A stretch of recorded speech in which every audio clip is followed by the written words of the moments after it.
Hello, everybody. Welcome to night one of our E3 2021 Boss Rush at Night coverage. I am one of your hosts, Corey Deering, and co-hosting with me this event-filled weekend is none other than the PC Muscle Race himself, host of Crossroads, the PlayStation podcast, LeRon Dawkins. What's poppin', guys? How's it going? Hi, LeRon. Are you excited for a very long weekend? Yes. I swear this is going to put a crimp in my dating life right now. I swear. It's fine. You don't need it. You're fine. We already. You still have your left hand. It's cool. I'll always have Monster Hunter. How'd you know? How did you derail the show before we even started? Also joining us is the co-host of Tower Casuals, the Destiny podcast, the vault-dwelling lore archivist himself, Josh Finney. Hi, Josh. Hi, Corey. I feel like I haven't seen you in about 24 hours. Yeah, it's been roughly that. Yeah. You're gonna see me a lot more over the next couple days. I know. Hold on. Josh, Corey's seeing you more than he's seeing me. We need to have words. I mean, we do a show every Thursday night, Tower Casuals on Boss Rush Games. Like, subscribe, share, rate, and review. Email the show, towercasuals@gmail.com. I was also on Smash Talk this week, and I'm also on Q Season 3. I cannot believe I gave you a damn segue for a plug. I hate myself. Yeah. Speaking of hating people, in the fourth chair, head of Boss Rush Entertainment, Justin Bieber's illegitimate cousin, Logan Corkins. To this, and I love that you put restrictions on the dock of who could edit, so that I couldn't fix that typo. Yeah. I mean, I know what's happening here. This isn't my first show, Logan. It's not his first rodeo. I questioned that. I questioned that with the pre-show. You would think it's your first time being around the three of us. I mean, and finally in the fifth chair, making his first appearance on a Boss Rush show, and you know he's probably regretting this every single moment. It's fine. From our writing team on the Boss Rush Network, LaMont Reed. Hey guys. Hey, LaMont. Thank you for having me. Yeah, man. It's exciting. It's exciting. Hope you're enjoying your first show. Oh, every moment of it. Learned about green tea Kit Kats and everything. It's just like, wow. Yeah. I'm pretty much excited. Yeah. That pre-show will be archived on our YouTube channel. So if anybody wants to hear about, Ed's snack list and, ducks and giraffes, the science behind that, you can go look at that. Also, brainstorming LeRon's new nicknames like PC Side Boob and, I mean, Logan told me when I update the wardrobe, it's gotta be like the deep cut muscle tees. So it's the ones that you're always gonna get caught by nipple. Mm-hmm. Yeah. So, Logan's already gone, so he's done. He's tired. I hope he comes back with the pasties. No, I think that's what he's doing. I think his shirt came. He said in the chat. His E3 shirt's here. Yeah. Well, obviously this isn't a traditional Boss Rush podcast. We are talking about Summer Game Fest tonight. Our E3 celebration is happening. It's a very big week this week. A lot bigger than I expected, honestly. Jeff Keighley's Summer Game Fest happened this week. We're going to talk about a lot of the announcements that happened, a lot of the bigger announcements, and then we're going to talk about Netflix's Geeked Week, which, there was enough there to talk about, probably to fill one show anyway. And then we're going to talk about anything else that we may have missed if somebody got excited about something. So, speaking of, Josh, did you ever think of that indie game you wanted to talk about? I did. I have it. Great. We can shove that in there somewhere. Just spit on it. It'll be fine. So What do we think of Summer Game Fest, guys? First of all, before we actually dive into this. I want to be real. Like last year, and Jeff was pretty upfront about this in the day or two leading up to it. That last year it just kind of like came together because E3 wasn't going to be a thing, and he says, I just wanted a central location for everybody to be able to find stuff, and do a couple of smaller things that otherwise wouldn't have gotten him. The Unreal 5 demo, the Tony Hawk stuff, and his initial stuff he did last year, I was really excited about.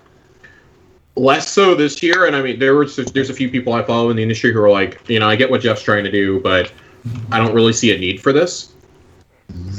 I think, despite some of the events being, or some of the announcements just being like crap, like nobody cares about Paladins or Smite or things like that. I think we all just kind of took bathroom breaks during those. Mm-hmm. The rest of it I thought was actually pretty good. He bookended it with two really exciting games. Yeah, he did. That one of which leaked, one of which everybody's literally been anticipating for 2 years now. And he had some other really interesting stuff sprinkled throughout. I thought this was actually pretty good. There were a few, kind of cringe moments, but that's to be expected when it's not really an in-person show. Yeah. I'm actually really excited to see how he grows this next year. There's no way he doesn't do it again next year after the wild reception that ending got. Yeah, especially if, E3 is still confused at what they want to be next year, right? That seems to be a thing going on. I think it was great to show some of these games that, again, other than those two bookends, would have had kind of a hard time standing out in an E3 lineup. Despite us being excited for a lot of these games, they would have been footnotes or quick 30-second trailers during a PlayStation or a Sony or PlayStation or Xbox conference. Agreed. Tales of Arise being here was really cool because I expected that to be at Xbox, and it's definitely going to be at Bandai Namco, but that then frees up a slot. Not only does that give Jeff something to talk about, that frees up a slot then during one of these bigger shows. Yeah. So it's a win-win, I think, across the board. Okay, it's one more show we got to watch. It's 2 hours.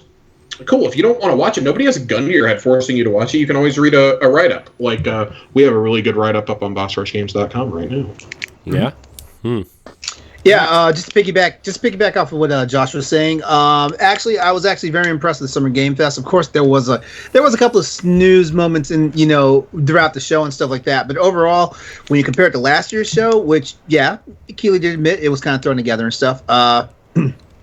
There was a lot. There was a lot more substance this time around, and I appreciate the format and the way he did it. It was nice. He had a couple of interviews sprinkled out there, the Giancarlo Esposito interview was pretty nice. I like that. It was kind of weird though. It was only 3.5 minutes though, so it's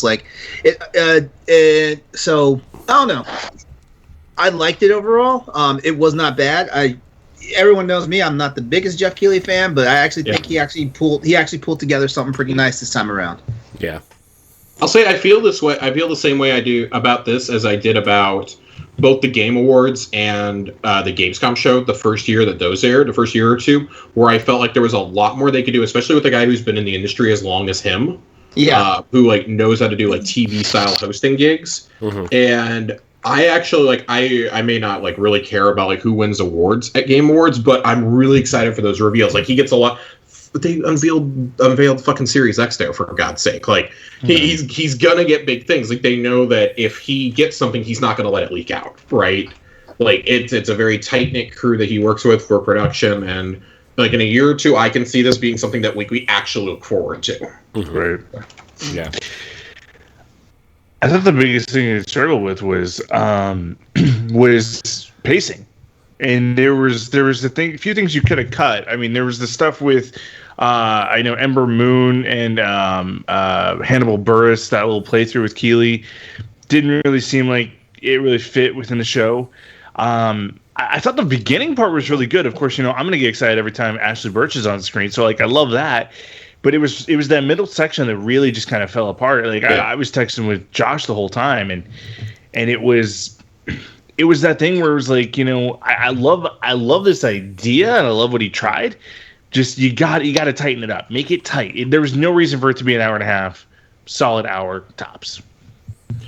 Yeah, this was a 2-hour event. Yeah, that's that second. I will say from about, because when Logan and I were talking, like Logan literally texted me at about the 45-minute mark and was like, "Is it nap time yet?" So I would say from like about the 30-minute mark to like maybe like an hour, 10, hour 15 was just like dead space, and you could have probably cut, like, if you compiled all the free-to-play stuff and all the stuff that, like, honestly nobody really wanted to see into that, you could have made this down into about a 75-minute to 90-minute show, and I think everyone would have loved it. Mm-hmm. Like the Paladins thing could have been like, team up with GameStop and do like, here, today we're doing a gift card, we're going to give away a bunch of gift cards, here's a free thing, let GameStop put it out on their social media. So there was no reason for that to be here. There was Smite didn't belong. I will give Keighley this, is like, he does do a great job of trying to make sure everybody feels represented, including the Japanese games. And that is the one thing. Yeah, that is the one thing I would give him credit for, no matter which show he's doing. Whether it's Summer Game Fest, or it's the Gamescom show, whether it's the Game Awards, he tries to make sure everybody gets some type of, like, if not even stage presence, at least they get some type of recognition and something like that. And I'll give him credit for that, because there's a lot of these other jokers out there that put on these shows and put on these events and stuff, and you can tell they cherry pick their favorite stuff, or they cherry pick the stuff that they know is going to get them sponsors later on. Mm-hmm. Right. Yeah, for sure. LaMont, what did you think of this? I was going to say about the whole Ember Moon thing. I felt pretty much the same way. I was, about maybe 40% into everything. I got really excited for the Metal Slug tactics. I thought that looked pretty good. Yes. And the Elden Rings, I just wish that, I really hope that tactics game comes out in consoles. It's just a PC right now, I think. I'm not too sure, but overall, I really enjoyed Jeff Keighley's passion. I was just really hoping that he got the reception that he deserved. I don't know. I just really felt that for him. But I think he did a way better job than he did last year. Yeah.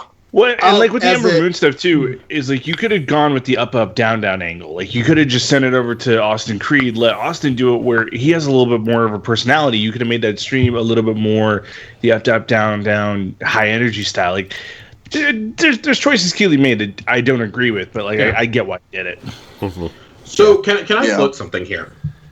I think, like, part of my issue with this is it happened so close to E3, and I think that's kind of got to be frustrating for Keighley. Like, I get Keighley's trying to kind of piggyback off that, like, kick off the week, but no publisher is going to want to give you a major title. Like, PlayStation and Xbox want to support these things. Like, they clearly show stuff at his Gamescom show. They show things, definitely major things at the Game Awards every year, but nobody's going to want to show a major franchise or make a major announcement at this, when their own conferences typically take place within like 72 hours of what Thursday's event was. So did you notice too that he was careful not to mention E3 at all during Summer Games Fest? Yeah, I thought about that. Oh, okay. Because he used to do the Coliseum events for E3, and they had a really messy breakup last year over it.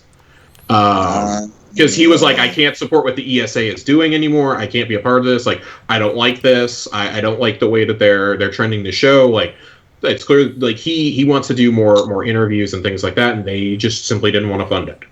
So what if you took this event and you moved it to, if you're truly kicking off the summer season, what if you did it like the first Thursday of May? And you're getting it far enough away from E3 that maybe Microsoft and Sony and Nintendo want to participate a little bit more beyond just, hey, here's some free DLC for a game, or Shuhei coming in and being like, here's the sequel to Salt and Sanctuary, which a lot of people tuned out for, I think. Like, yeah, I did.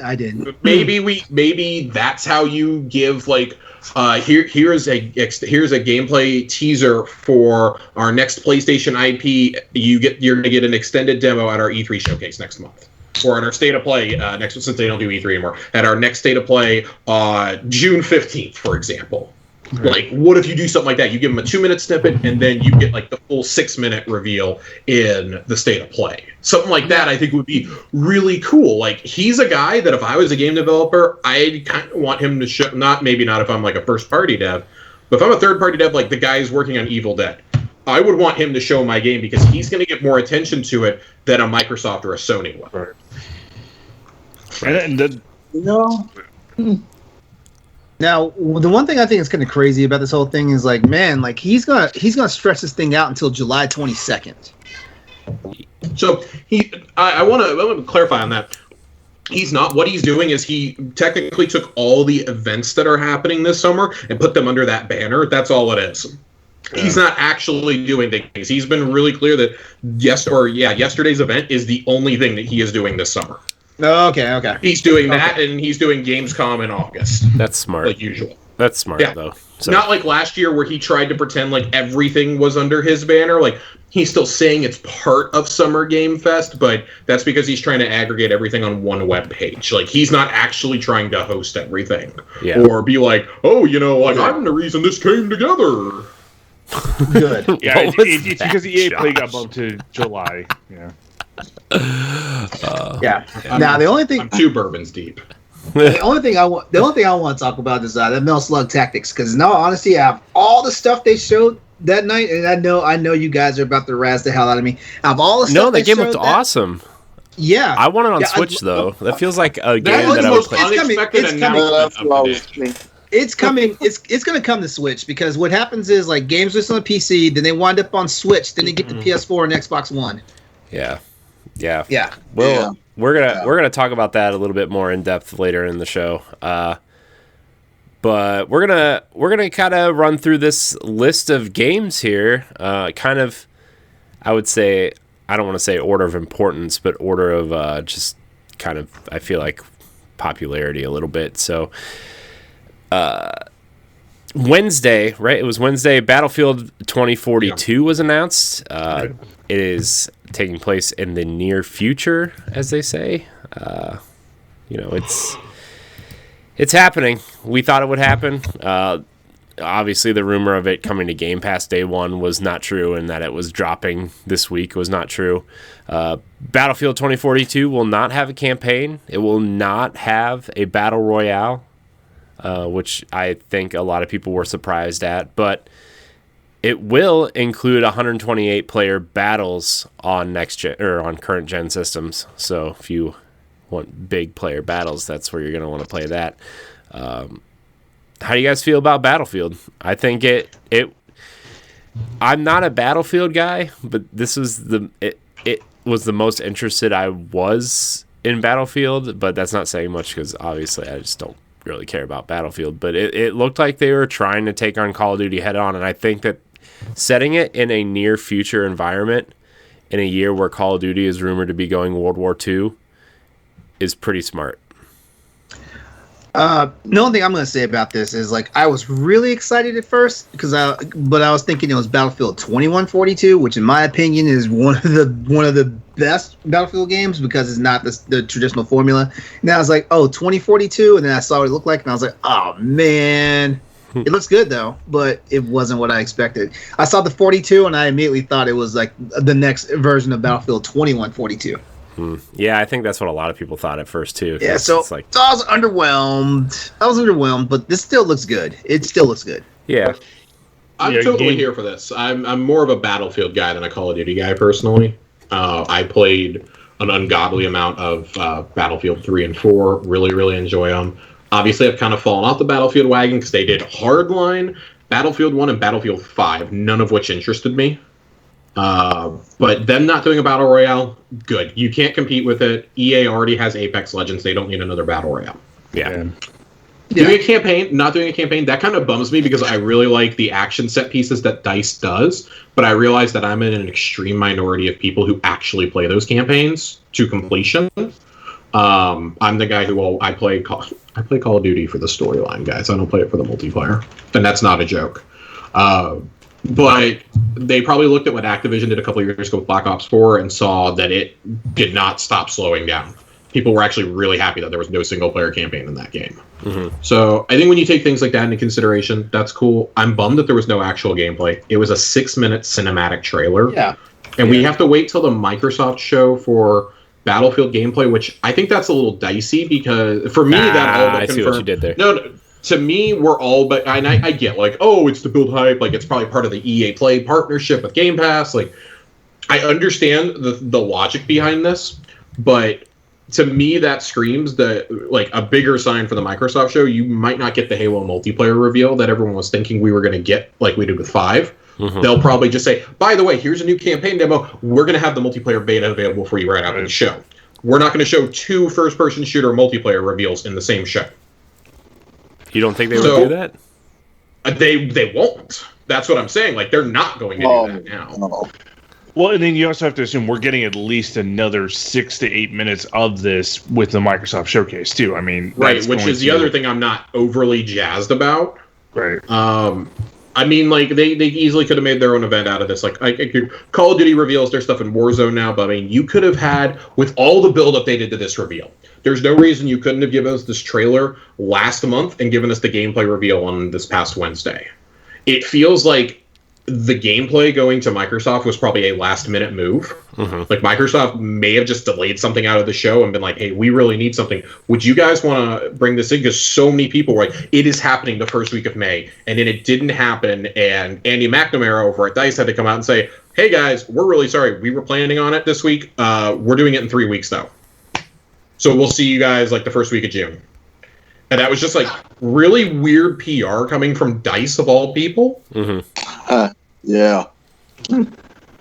Yeah, I do like in the chat. I do like in the chat. TNT and 3 just said, God's strength is Modern Warfare, or at least Cold War era. If Battlefield tries to go down the same path that like Cold War is, I've been back into Cold War for the last week or so, and I'm back to having more fun with Call of Duty than I've had since like Modern Warfare. I mean, this game, like where Call of Duty's at right now, I don't think it can be toppled as far as an FPS. So like Battlefield, unless they go to World War II. Even then, I think they're fine. Did people like World War II when it came out? The people loved it. I played it for the first 6-7 months that it was out. The issue with World War II was that they had one gun that was extremely OP, and it took them 2 months to fix it. It was like this flamethrower that was supposed to be a special. It didn't end up being a special. You could use it as a secondary weapon or as an attachment, and people hated that. But the maps in World War II were phenomenal. The maps were outstanding. I'm loving it. Okay. LaMont, did you what did you think about Battlefield? I'll be honest with you. I've never played a Battlefield game in my life. I'm probably more Call of Duty than anything. But I'm definitely willing to try Battlefield out. It really looks pretty good. Yeah, I mean, if you have Game Pass Ultimate, you get that 10-hour demo, right? Because you get EA Play in it. So you do. Yeah. You get the, okay. Yeah, there's a 10-hour demo if you have EA Play or Xbox Game Pass Ultimate, or I guess EA Origin. Is that what it's called still, or is it just called EA Play? Origin. Okay. Origin. I thought it was EA Access. No, it's EA Play. They changed that to Play. EA Play. So Okay. Either way, you get that 10-hour demo. If you have Game Pass or EA Play, you get that 10% off if you decide to purchase it. Yeah. So they're really. Oh yeah, I need that. Yeah, I think they're really trying to get people into this game, and I bet this game comes to Game Pass faster than you think it will. You know what I mean? Like I really feel like, especially like if it's coming out in October, I'm pretty sure Call of Duty will probably end up at the last week of October. Halo's coming out in November, right? Josh, we've talked about this too. That's why probably a lot of the reason why Destiny got out of the way, right? Yep. Yeah. So, I mean, it looks neat. I'm willing to try it out. If I get 10 hours of free demo, that's probably all the time I would probably put into it anyway, so... Right. I mean, if you don't know after 10 hours if you want to keep playing a multiplayer game or not, Spoilers, you don't. I don't know what to tell you. Yeah. Spoilers, you don't. You don't want use to. those 10 hours up right away. Like you can play a few, and if the game's super broken and needs patching, come back like a month or two later and pick up the rest of your demo. Yeah. You're not into multiplayers without telling me you're not into multiplayers. God. All right, so we're gonna move on here. Josh, I'm picking your brain about this one because I want to know. The next game we're talking about is Elden Ring. Was a surprise reveal. I feel like here, big trailer, story, combat. It looks like a From Software game, a very pretty open world From Software game is what it looks like. I can't believe that Jeff Keighley got this. Yeah. This to me is what screams that Summer Game Fest is going to keep being a thing for at least a few more years. Yeah. Is the fact that he got Bandai Namco. I really wonder what he had to do to get Bandai to give that to him and for them not to save it for either their presentation or, as we were starting to hear late yesterday, it was originally planned for the Microsoft show because they do still have the marketing on it. Mm-hmm. And it's not going to be seen at all on Sunday. So what on earth did he have to promise Bandai Namco? I wonder if that's what they pulled and put Battlefield in its place. You know what? That would actually be possible. Yeah.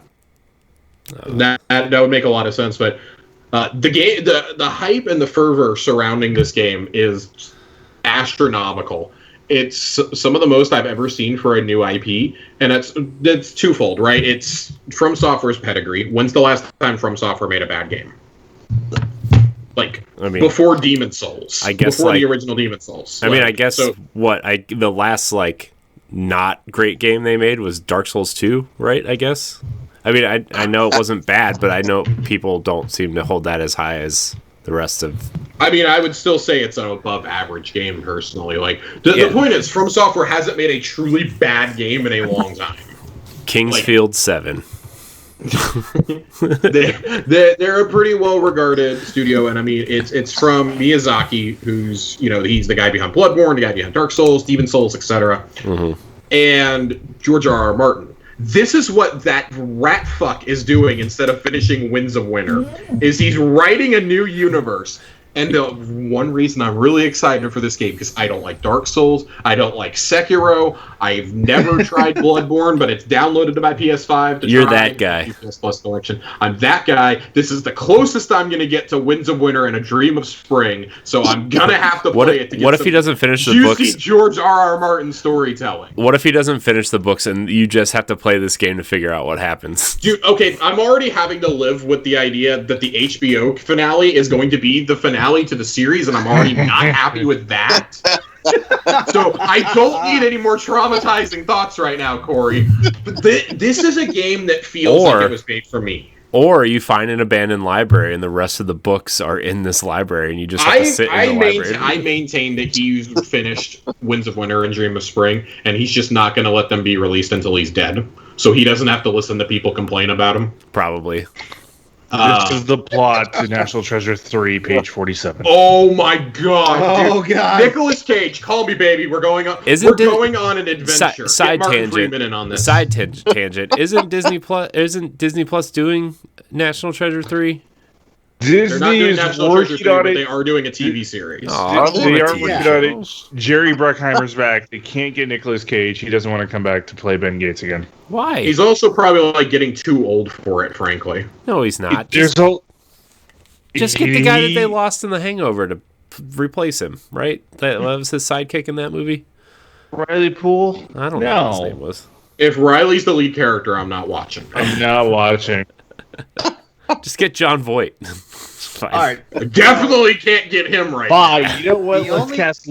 Let's cast Tom Holland as a young Nick Cage. They already did that. It's called Uncharted, and it's from Sony. Oh God! All right, I said this. I said this earlier in the pre-show, but it bears repeating here. Like Austin and I talked about Elden Ring, and I was like, it looks good, but it looks like a game I'll never touch. And Austin was like, yeah, same here. I'm actually really intrigued by this one, and I wish they would have made more of an emphasis on it during the trailer. I'm sure that they will on Monday's showcase with Bandai Namco, but it is 4-player co-op. and it's open world. And both of those things really excite me, because the whole thing about Dark Souls and Demon Souls is like, yeah, I get that it's supposed to be like hard on purpose, and that's part of why I don't play them. If you're telling me I can go in and play this with other friends, though, that would make it a much more enjoyable experience for me personally. Those other games are all multiplayer. Okay, true multiplayer. I'm not talking like you just have to ring the special bell. And then somebody else has to ring a special bell, and then your souls connect, and then you become... Fuck that. I want to actually party up with my friends. And then you have to stand in the same spot in your worlds, and then you warp to each other's worlds, and then you become bell buddies. Take it from me, Josh, a guy who plays Monster Hunter World, Monster Hunter Rise. When you put more players in the game gets harder. That's not true. Listen. I played a lot of Bloodborne co-op. It was not hard. Turn on your location from software. I just want to talk. You call me on my cell phone. Okay, that was Josh's final thought right there. There we go. Man, is anybody else excited for Elden Ring? I mean, I'm excited just for the simple fact that Josh is so excited. So I know that there's a decent chance I'll like this game. You know what? I'm the same way. If Josh gets warm and fuzzies about games, these are games I need to pay attention to. No lie there. It's like I didn't buy into the hype until yesterday. Like it's narrated by Osiris from Destiny. Like guys, it's tailor made for me. Okay. But I really like the story is really what intrigues me about this. Like I know From Software games have really good lore behind everything, but I'm excited for a more straightforward story. Martin has developed the whole overworld. Like I don't know. Like this game could be really bad, but first off, I don't think it will. It's From. And I mean, I really want another original world from George R.R. Martin, frankly. Even if he's not the true like overall writer, he's just like the project lead. Like I'm still excited for that. TNT 3 is popping off in the chat right now. I know. I know who that is. I know who that is, by the way, but I'm not going to say anything. TNT says he got the name Elden Ring from how long it's been since the New York Jets won a ring. God damn. I mean, isn't that the beauty of dating a Jets fan? They're never going to expect one? I mean... Oh my lord. No, that's the Detroit Lions. No, they're going to win one now. Now that they've got a the guy... The Jets have at least gotten one in their practices. franchise history. Don't. But it's like the Bears ring. We don't really remember it. We just know it was there. Corey, what's next? Oh, God. Get me out of here. God. I don't even know what's happening anymore. What happened to the show?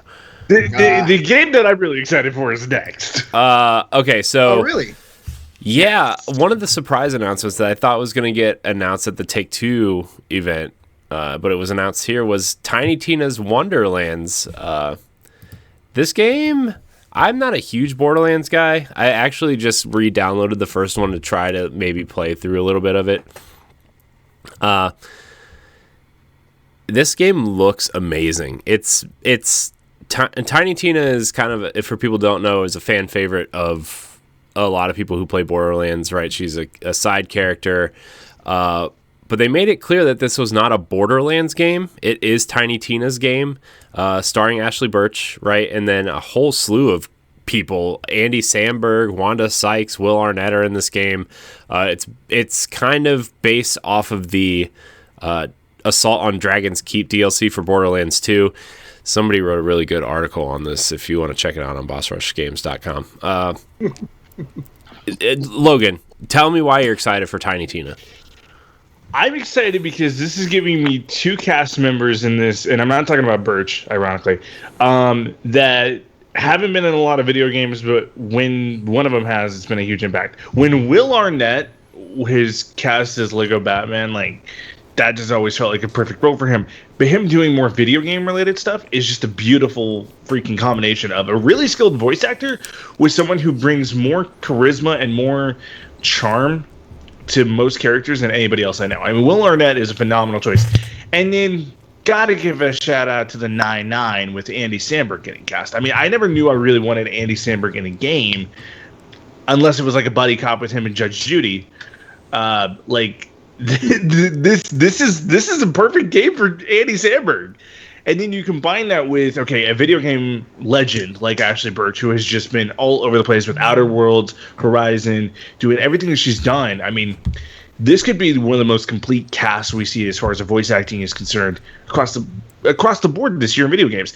Combine that with, it is Borderlands. Borderlands has always done a good job of building at least stories and characters that we care about. So I have high hopes for it. I wasn't a huge Borderlands fan until one lemon-scented man named Austin Campbell really tried to get me into Borderlands, and I've become a huge fan of it ever since. I mean, I can't wait to see what this game ends up being. Tiny Tina has been my favorite character for a long time. I cannot wait to see where this game goes.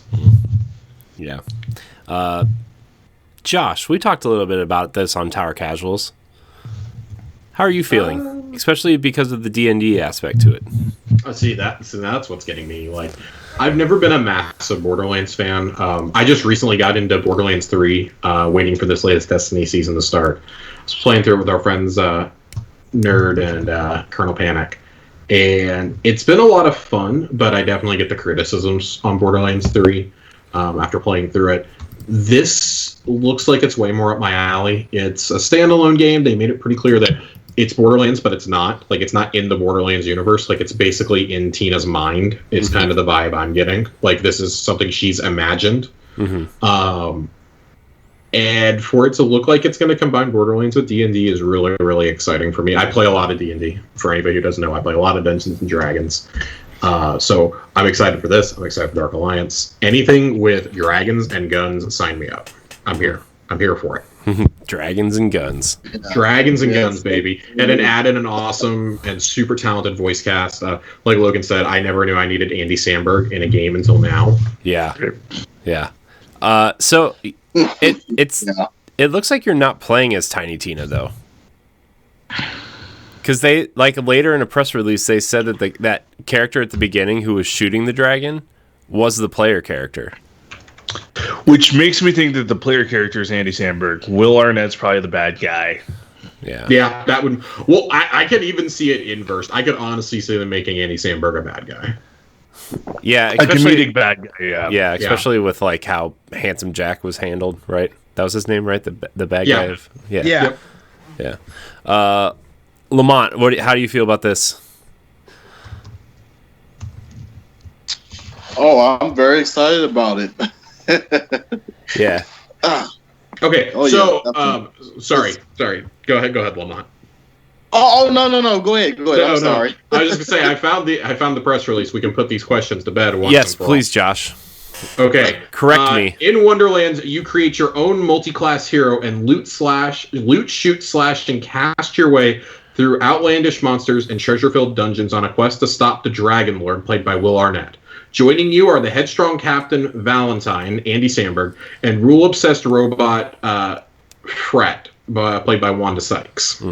Wow, you just answered every single question we just asked, Josh. Thank you. You're welcome. Man. Now I know Wanda Sykes is playing the robot, man. Like, we expect all sorts of, like, trash talking hysterics. You can create your own character, though. This is something I've been, like, screaming at Borderlands. I want to be able to make my own character, not just have to pick a pre-selected character. Yeah. Like, you're gonna let me multi-class it? Like, that is some true D&D shit right there. Yeah. Is this gonna be multiplayer? Did they say, or is it single player? I'm looking. I feel like the format could be multiplayer. I feel like it could. I feel like there'll be a multiplayer mode. Like, I expect that. So there's a Gearbox stream on Saturday, and then there's a 2K stream on Monday. We're gonna probably see it at both. Yeah. Yeah. Shoot, I hope so. Yeah. Bringing actual Borderlands guns to fight dragons, skeletons, goblins, and more in a fantasy world imagined by the galaxy's deadliest 13-year-old Tiny Tina as a new full-feature AAA video game. Cool. Well, I'm definitely going to check this out. I think it looks awesome. Yeah. For sure. Because I've always liked the idea of Borderlands. It just... I'm lonely and I don't have any friends, so I'd always played it by myself. Yeah, which is not the way to play. Absolutely way better with friends. Yeah. Maybe if you didn't call me Justin Bieber's illegitimate cousin, you'd have friends. Well, maybe if you cut your hair and didn't look like Justin Bieber's illegitimate cousin, we would play together, Logan. Jesus. Why don't you go watch another episode of High School Musical? I have already cried today. Thank you very much. Now, guys, can't we all just get along? He knows I'm joking. We're actually planning a High School Musical watch-along after E3's over. By the way, hold on. Can I take one quick second and ask the people for help? Hey, people. There, you amazing people. If High School Musical review that I'm working on right now is the #1 article on Sunday, Dan is going to join us for this watch-along. So please, click on it as much as you can. He is. He made a bet with me. And if it's not, I have to write an article about how Breath of the Wild is a very underrated game and that I love it to death. So basically, I'm just going to have to write some yes. Wait, what are we doing again? What are we doing again? We're going to do a High School Musical watch-along, LeRon. Yeah. No, not we as in me. No, you're joining us now. You're in it now. Yeah. You're in it now. We're all in this together, man. We're all in this together. I hate you. Move on. Move on. Please, yes, move on.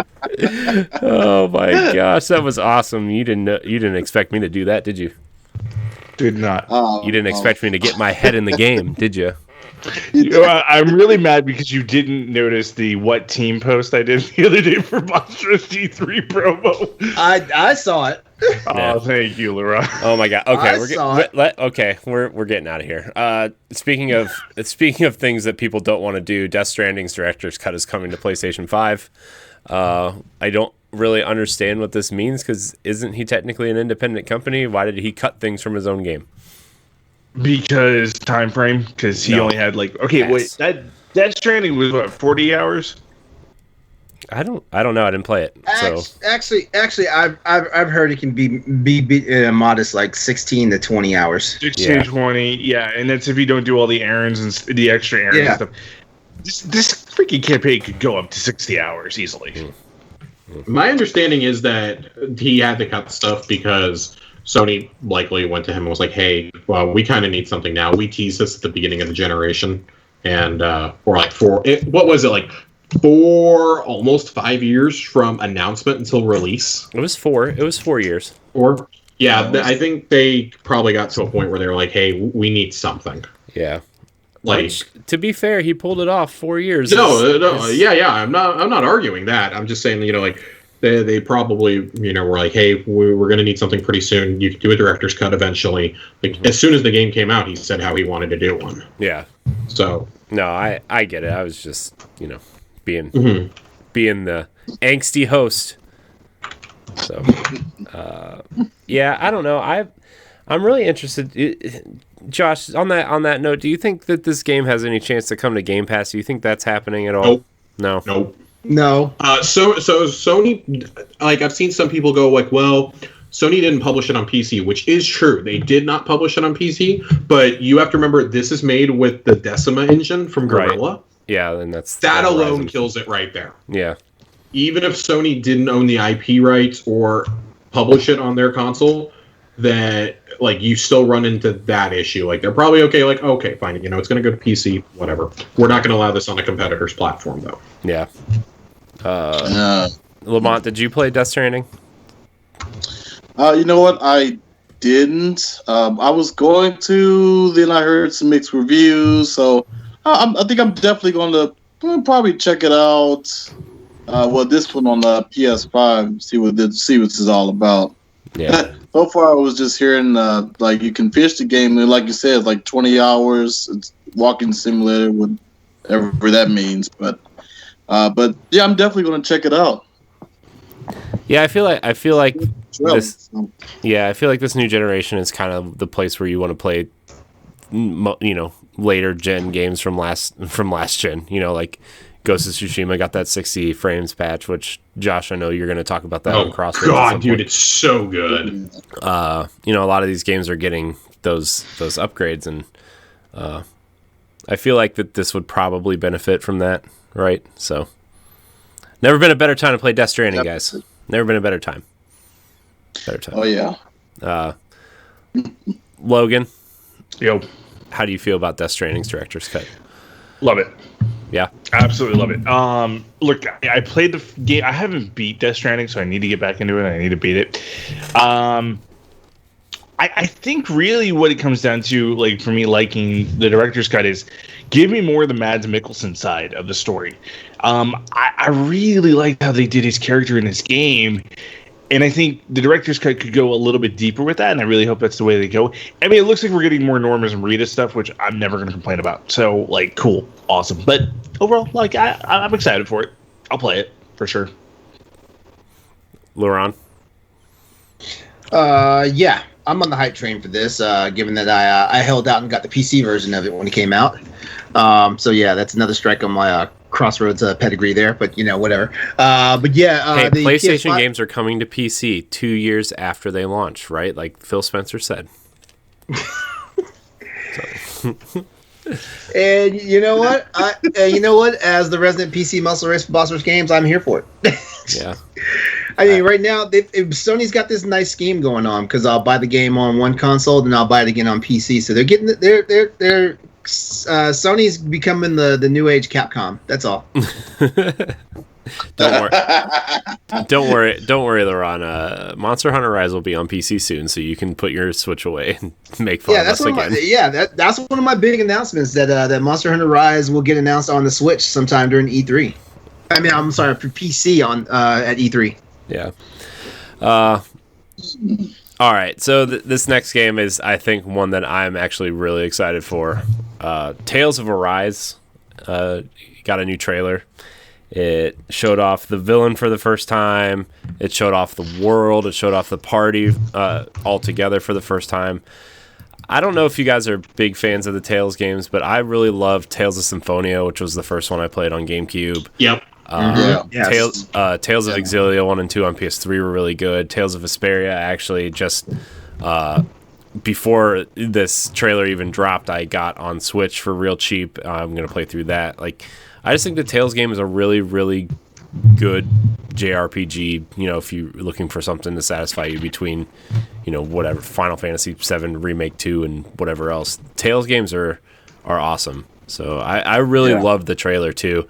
Very cheesy, felt very, the dialogue was very cheesy in a, dubbed anime way. So yep. But Tales of Arise, man, it looks great. I love the way this game looks. So how do you? Yep, and it's right around the corner too, September. I know. Oh, yeah. I'm so excited. I missed the release date. What was it? September 10th. September 10th. Okay, perfect. Yeah.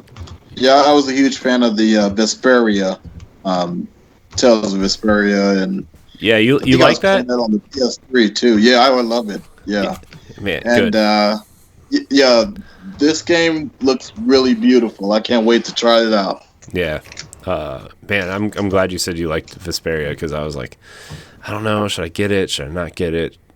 And then I bought it, and then I realized it was on Game Pass, and I was like, oh no, it's fine.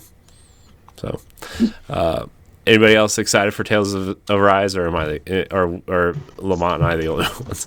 If it comes to Game Pass, I'll play it. Yeah, I was gonna say that too. I'll keep my eye on it. I've always been in this weird place of JRPGs since Final Fantasy VIII. Honestly, I've been in this weird place of JRPGs. They don't always grab me the correct way, and so I usually skip them. Cool. What is the correct way to grab LeRon Dawkins? More games like Mass Effect. By the muscle titties. More RPGs like Mass baby Effect. oil for side boobs. More RPGs like The Witcher. Shit, more RPGs like Cyberpunk. I know people hate that game, but guess what? That's a cool ass fucking game. That's another one I think I'm going to try. Cyberpunk. I was a little afraid with all the backlash and everything, but since I got the PS5. Yeah, just wait for the PS5 version. Yeah, I would wait. I played through the Xbox One version on Series X, and it was fine, but I would definitely wait for next gen. Wait for the PS5 version, or just get the PC version. Yeah, so well, actually, get the PC version if you got a decent PC. Tales of Arise is getting a simultaneous release for the first time. For the series, Xbox One, Xbox Series, PlayStation 4, PlayStation 5, and PC, all Thank those God. places on September 10th. Thank God. Yeah, The Japanese box art is so much better than North I know America. it is, dude. Holy hell! I know. For like North America, they were just like, oh well, let's take their idol animations and just slap them on the box. Yeah. Let's try with the Japanese one. Yeah, it's definitely yeah. I'm excited, dude. This combat looks so good too. It looks like action combat is what it looks like. I don't know if it's turn-based or not. I don't think it's turn-based. I think they're going more action RPG. There's a new director for the first time on this game as well. So, which is it's time to take the game in a new direction. I'm always excited when people try to take games in a new direction, right? You look at Final Fantasy 16, right? That's clearly moving away from, the turn-based stuff. I know 15 was kind of like that, and 7 remake moved into that direction too. So, all right, we'll move on. I will stop gushing about this trailer as I'm watching it right now. All right, so the next game, I know a couple people, we talked about it earlier in the show, Metal Slug Tactics. This game looks cool, but I want to know why you guys think it's exciting. Dude, it's a tactics game. Come on, get some. It's a tactics game. Okay. Not all tactics games are good, LeRon.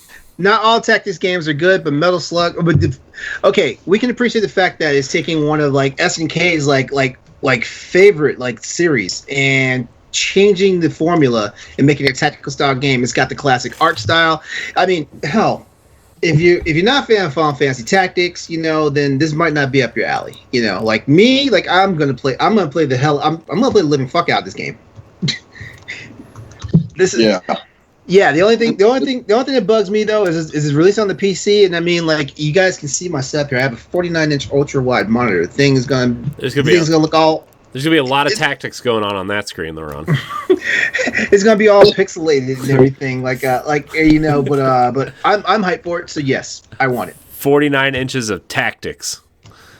Hell yeah. Hell yeah. Super ultra wide, baby.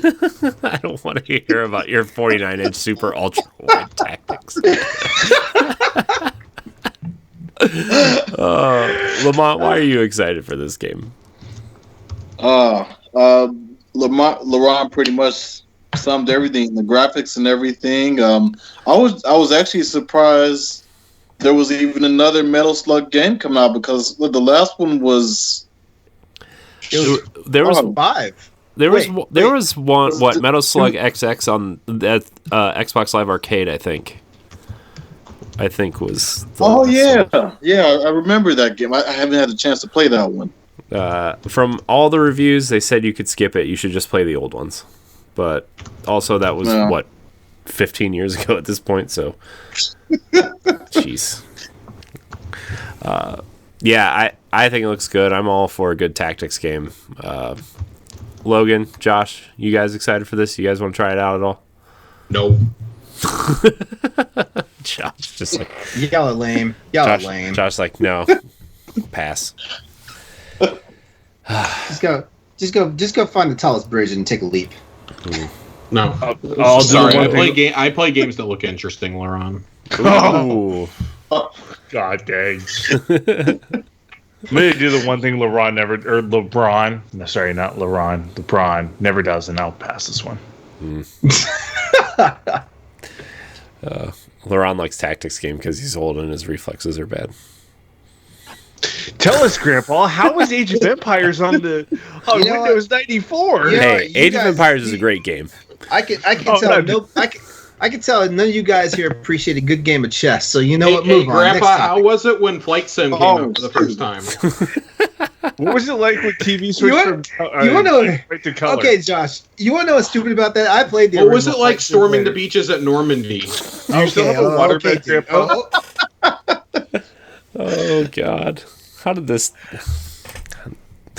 Man, I don't even know what's happening to this show now. I swear, I didn't. Did your life change when they made the horse-drawn carriage? What was it like to watch Friends when it originally aired? I didn't talk any trash about Elden Ring. I didn't talk any trash about Tiny Tina. And look how y'all do. Yeah, because those are going to be good games. It's going to be phenomenal games. They're going to be at least 6s on IGN's scale. This is lucky to get. They will not have too much water. Yeah.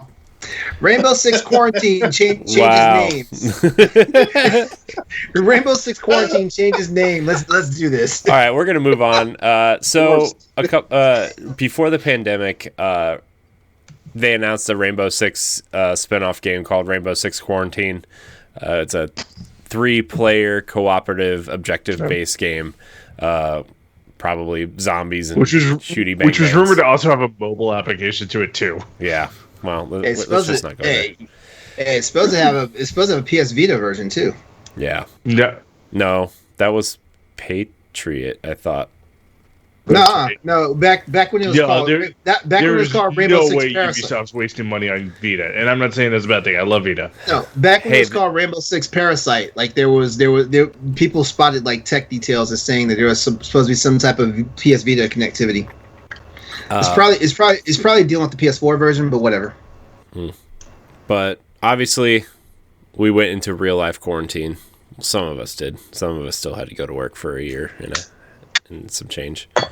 And the word quarantine kind of makes people feel sad. So they changed the name to Rainbow Six Extraction. It's still the same style of game. It's still the same premise. They just changed the name. Also, it was pointed out that Quarantine and Extraction have the same amount of letters, so they didn't really have to adjust the font size. I heard that on a podcast. I don't know if that's true or not. I didn't take the time to count, but that's all. Anybody here Rainbow Six fan? Like, I remember playing Vegas and Vegas 2 and really liking them, but Siege is one of those games where you really have to... That's like your game that you play, right? That's just one of those games. I'm sadly locked into Ubisoft's... I'm just a Ubisoft fanboy. I mean, rarely do I not like something that they make. You're the reason why they keep putting trash out every year. I get it now. Just Dance is not trash. It is wonderful, and it still comes to Wii. Suck it. Not this year. It's not coming to Wii this year. They already said. Don't break my heart. 2020 is the last year Just Dance comes to Wii. I like Assassin's Creed. I love Assassin's Creed. I love Steep. Steep is still one of my... Okay, Steep. You know what a real Ubisoft fan does, Logan? They play Watch Dogs on Wii U. I did that at one point and hated it. And, I did it too. Watch Dogs Legion was up there for Game of the Year for me last year. If Miles Morales hadn't come out and just absolutely destroyed everything. Yeah, that's fair. I'm too invested in the Ubisoft ecosystem. Like we're like tomorrow is just going to be a huge day for Ubisoft Forward. I can't wait. Yeah. It's...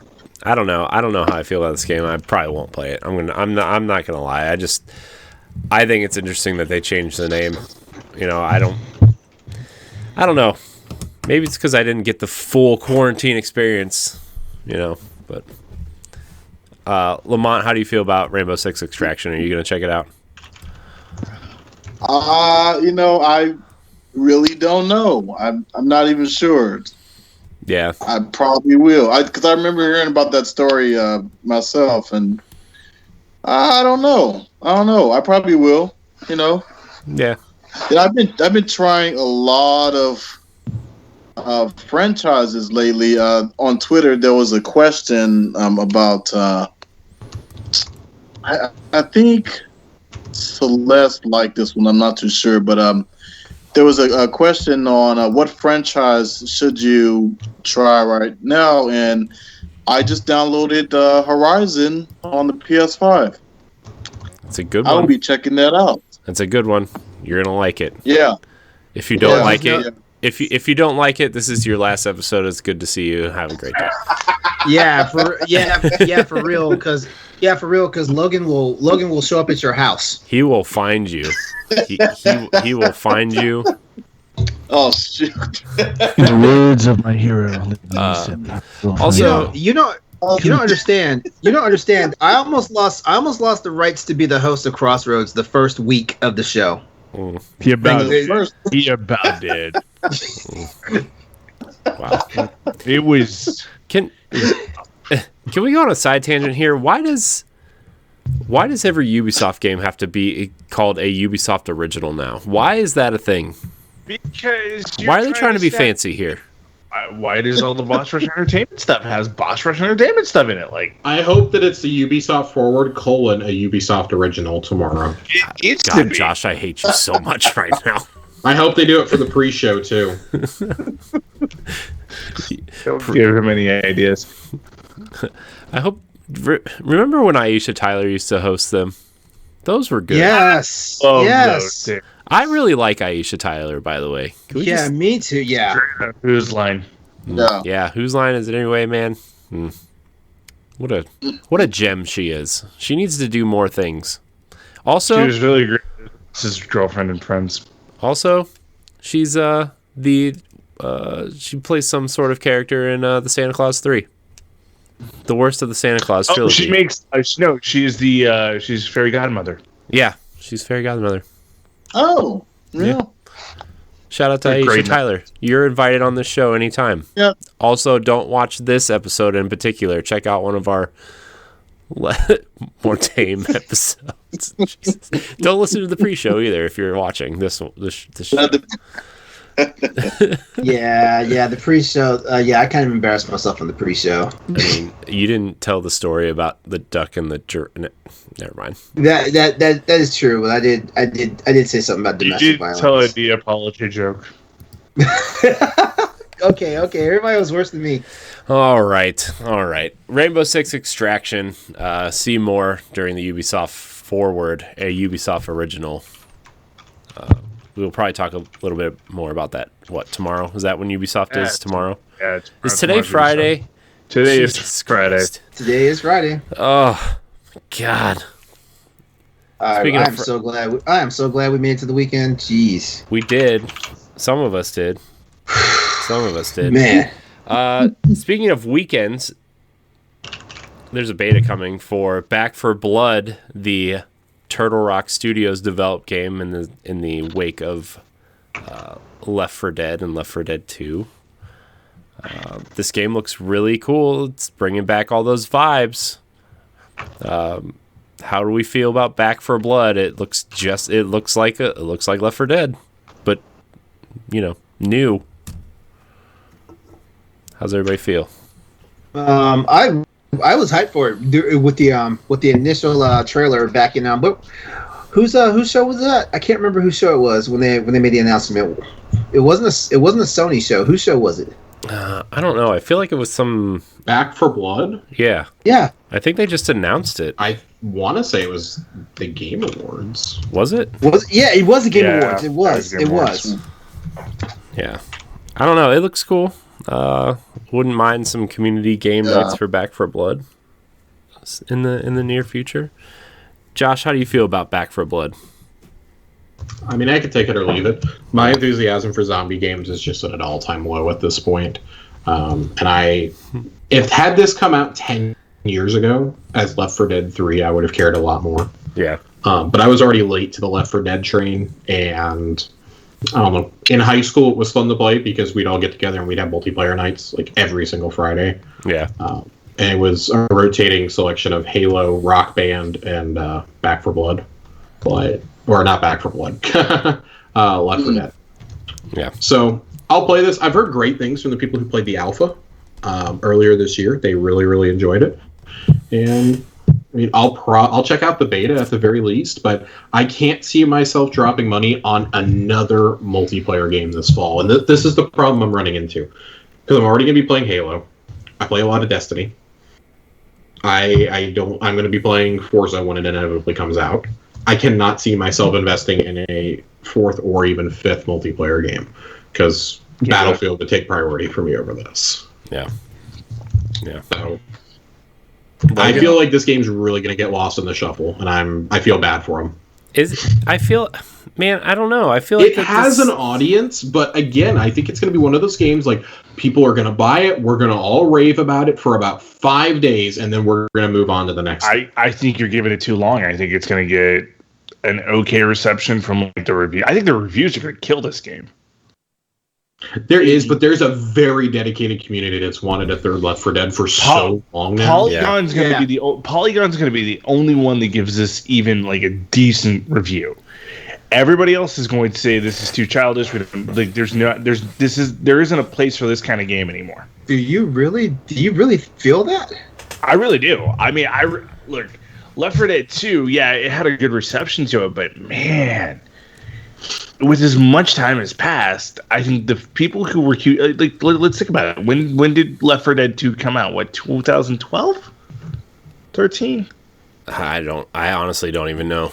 I think it was like 2010. 2010, yeah. Like I think too much time has passed for people to really give a crap about this series. Man, Logan, why are you kicking everybody's puppy right now? Jeez. Yeah, Logan, gosh. Puppy kicker. Call me Jack Black and Anchorman, because I'm just punting Baxter off the roof. Oh God. Oh God.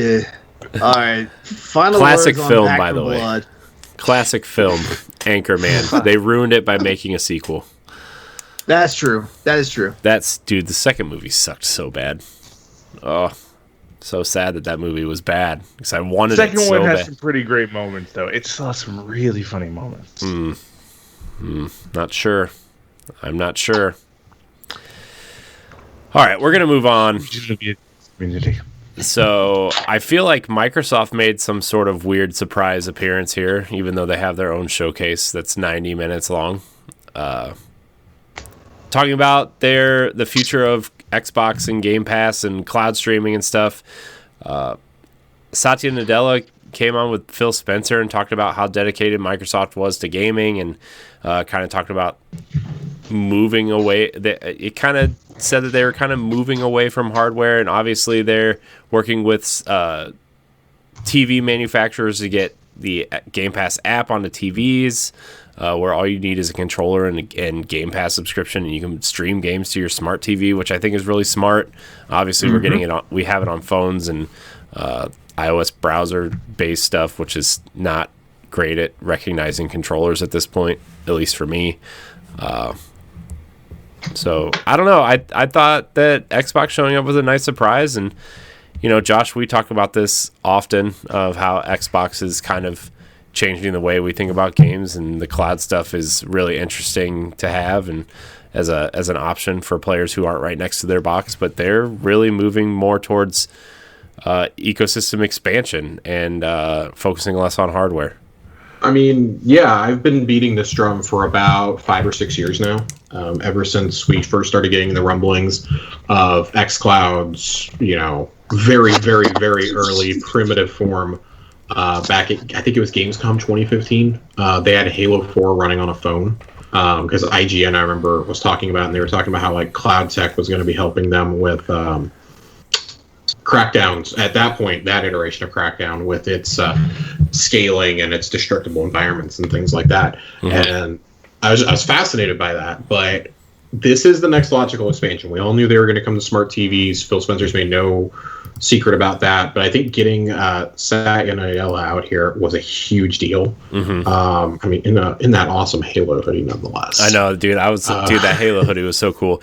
I'm waiting for that hoodie to go on sale. I want it. I think it was a big deal because Phil Spencer really had to convince him that Xbox was worth saving, right?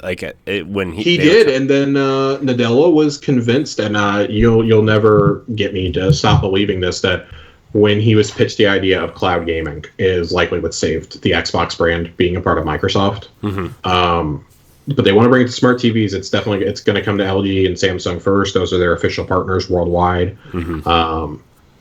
I've had the exact opposite experience of you with xCloud.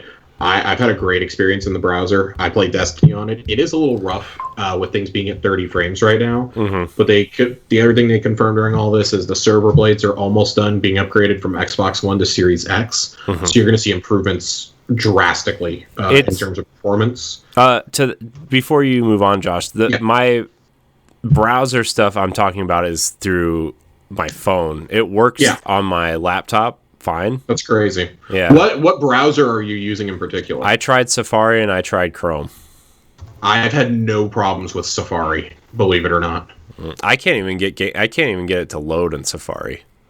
That's crazy. It might. I don't know if it's your connection or what. Well, I tried it on LTE. I tried it on my connection. I tried it on other Wi-Fi. It just. I play it on 2 bars of Wi-Fi, and it's just been a smooth experience for me. Like outside of a couple of hiccups when it first came to browsers, it's been smooth sailing for me. Maybe I'll give it another shot. It's been a. I would say wait for it to get out of beta. It's about to leave beta. Yeah. I have a feeling they'll announce a proper launch date at E3, and then beyond that, I mean, they confirmed hardware is still the future. They're still going to keep making Xbox hardware. They're working on the next iteration of it right now, which I suspect is just a much more compact Series X. You and I have both been pretty open in our belief that the Series S is a bridge console. That it's there for right now, but eventually they want the Series X to be that sized. As components become cheaper, and obviously, semiconductor shortages are going to lead to this generation being prolonged beyond what we expected it. But I'm really excited about the future. They said, they're still looking at acquisitions, which I'm going to tell you, like, Microsoft's got to cool it on that. I think it was fine when you were getting a bunch of studios that were in danger of going under or going out, or that people had never heard of. I mean, when In Exile and Undead Labs got acquired, people were like, okay, like, well, who gives a shit? But then you see them pick up a Double Fine, an Obsidian, a Ninja Theory. Like, I don't think everybody understands like how much the studios they've acquired outside of the Bethesda purchase really were struggling financially. Yeah. Double Fine was crowdfunding from multiple sources for Psychonauts 2. Yeah. Ninja Theory has never made a profitable game, apparently. Like, until Hellblade, they had never made a profitable game. Yeah. Even that, like, they invested so much into that game, and it's because they had such a small team that it was even able to be profitable. Obsidian, same thing. Pillar's Maternity, things like that. Then you have Bethesda. Bethesda's obviously the big name one. They added like 6-7 studios with that, even more teams. You got to kind of cool with that talk, though, I think. Like, I understand why you're making those. Like, you want to stay competitive. Like, you're finally at the level of talent and pedigree to compete with those Sony and Nintendo first-party studios. I mean, it's not even just that; it's managing all these studios. How do you manage all these studios? So, and that's the thing is, from my understanding, Pete Hines is overseeing everything from ZeniMax, and Matt Booty is continuing to oversee everything that was already existing as part of the company. Right. I suspect that if they acquire anything else, Sarah Bond will take over that. Yeah. That she will oversee anything else that they might have. She's their third party liaison kind of right now, doing a lot of Game Pass. Like, without her, Game Pass is not a thing. Right. So she's one of the most powerful women in gaming. Like, I fully expect her to take on a much more visible role at Microsoft going forward. There's a reason why she is featured in so much these days. Yeah. With them. So nothing but good news over there, though. I mean, the tech stuff is real interesting. I find their whole approach to this, not just Game Pass, but cloud gaming in general, to be really fascinating, because it feels like they're about 2, maybe 3 years early based on how American ISPs operate. That's the biggest obstacle to this. Like, it may come to smart TVs, but you got to think, like, the people who have smart TVs are probably the ones who already have an Xbox or who will buy one in the future. Dude, the apps on the smart TV don't even load properly. No. Yeah. And that's the thing. You know what? I said this. I said this back on an episode of Arsenal X when we were all on there. You, me, and Corey, Josh. That Microsoft does one thing very well. Like, they make sure that tech changes the entire infrastructure. Yes. We thought they were freaking insane when they were like, "Oh, the Xbox 360 is going to be always online, and you have to have a good internet connection." Shit, they basically kickstarted broadband for the United States. They not only kickstarted that, but I mean, like, look at your Xbox or your PlayStation now. How often do you really disconnect it from the internet? I don't. Shit, the damn thing. You don't, because you can't really play your digital games offline. Oh, well, I was going to say all that. I was going to say my damn PS5 woke me up last night because it was preloading something. I just realized it installed the updates to Final Fantasy VII. Yeah. It's one of those things, like, so, one of the things that I've always tried to drill home is that they're a software company first and foremost. There's a reason why Windows has just completely dwarfed Mac OS. right? And it's because it's easy to use, it's accessible. Like, I'm a Mac guy, but there's no denying, like, Windows is just dominance in that area. There's a reason why we use Office for damn near everything. Like, Outlook is used by so many companies. Like, Microsoft has a way of setting that standard. Now, the problem is you become complacent like that. And I think that Microsoft as a company has, like, really started to, like, kind of turn that corner the last couple of years under Nadella's leadership. Under Ballmer, they really didn't take those chances anymore. But he's kind of getting back to that original Gates philosophy. And I think that trickles down, like, into the gaming division. Like, gaming makes up such a small portion of Microsoft's revenue, but it's still enough that they're willing to invest billions upon billions into this to make it work. Like, if the Bethesda deal fails, which I don't see how it does at this point, but, like, if Series X, they've already said, like, they don't care about being number one. If they're not at least competitive this time, though, you got to think they have one more console cycle on them before the owner, or before Nadella or whoever comes after him as CEO finally goes, we got to sell you guys off. Y'all are an albatross. Like, maybe it's we need new leadership. Like, we are now in the phase of, all right, Phil has been installed for enough years, enough of his projects are coming to fruition between Game Pass, xCloud, the studio acquisitions. It's time to show us, were you really being an effective leader behind the scenes or not? It's great that you're a figurehead for the industry. It's great that you're being, you know, not a Miyamoto because you're not a creative guy, but you're kind of taking that the Reggie role or the Sean Layden role. Like, Xbox finally has a guy like that. They haven't had one since Peter Moore. Mm-hmm. You finally have someone who's the face of your company. And he's a damn good face. He's great for the industry and this and that. But are you being an effective leader at Microsoft? And I think that's what the next 12 months are really going to tell us. This blog post and this video were a really good intro to that. They had a whole hour-long thing that was released to journalists that is confidential, that we have not been able to see. The speculation is there's a lot of stuff in there that will be addressed at E3 or in the coming weeks. I can't wait to see what it is. Like, I'm so optimistic and so excited for all three of the big consoles right now. Like, Xbox has finally put all its pieces on the table. Mm-hmm. Now we see if they can actually execute. Yeah. So I'm really excited for. I mean, this is the most excited I've been for Xbox ever, I think. You know, it's reaching a fever pitch. Like, we've gone so many years without quality exclusives. I mean, the last Ori and the Will of Wisps, obviously great. Gears Tactics, great. But when's the last time we had a major AAA exclusive? I mean, Gears 5, I guess. Gears 5, almost 2 years ago. Crackdown 3. Oh, God. Now you've got Halo, you've got Forza, you got Psychonauts. You got those coming out this year, and those are being made by your internal teams. And then, I mean, looking ahead, Starfield, Avowed, like all these, like, all right, you're trying to clearly make it that we know that you are trying to be the home for multiplayer gaming and Western RPGs. That's what you made your name on in the Xbox and in the 360 eras. And you got away from it this last time. Bring it back home. Like, bring it back to what you've been good at for so long. Mm-hmm. Yeah. So we'll see in about 48 hours if they actually do it or not. Yeah. God, 48 hours. This is good. Dude. If we don't all die before then. Dude, I'm so excited and terrified of Sunday night, how long good conversation's going to be, Josh. It's going to be good. It's going to be good. I'm excited. It is. Well, we talked a lot. Anybody else have anything else to say about Xbox and moving away from consoles and streaming and I don't know. Xbox. The only way the Bethesda deal fails is if Elder Scrolls 6 bombs. Well, do I it's not happening.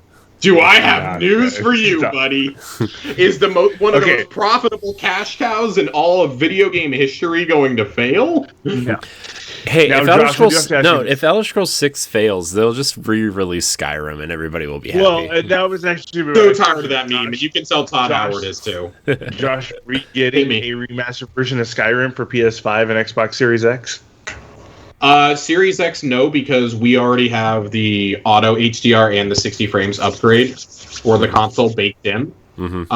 I would not be shocked to see them announce one for PS5, but I think they would go the path of it'll be a free upgrade. or hey, we have it on sale so much, like here, $20, like $20 if you don't already own it somehow, or we'll throw it to the PS Plus collection or whatever. Like, you gotta think Microsoft wants to like extract another million or two copies. Like, it's sold 35 million copies. What's another one or two at this point? Right. Like, death taxes Skyrim. 3 inevitabilities in life. Well, if we know anything about gaming culture, like gamers eat this shit up. They like a AAA of the AAA titles like gets re-released, like they're gonna buy it. I mean, hell, look at Mass Effect. I was about to say, look at all of us who flocked and bought Mass Effect. Look at all of us. I mean, not even that. Like, look at all of us who beat Skyrim on the 360 or the PS3, and then the second they announced the Xbox One and PS4 versions, we ran and bought it. They announced the Switch version. I ran and bought it. They got me with 3 cosmetic items. I bought the whole game again. Because okay, that's a little too much. That's a little too much. And the sword. God, I'm as bad as LeRon with Monster Hunter. Right? It's embarrassing at a certain point. I'm foaming at the mouth right now, hearing more and more of these rumors about Dead Space trilogy fucking remaster coming. I'm starting to drink that Kool-Aid. Wow. Let me have it. Okay, that's new to me. Oh, you didn't know that? Oh, I didn't know that until 2 days ago. Yeah, there's been a rumor stirring up that Dead Space is going to be the next trilogy that's remastered from EA. It's a rumor.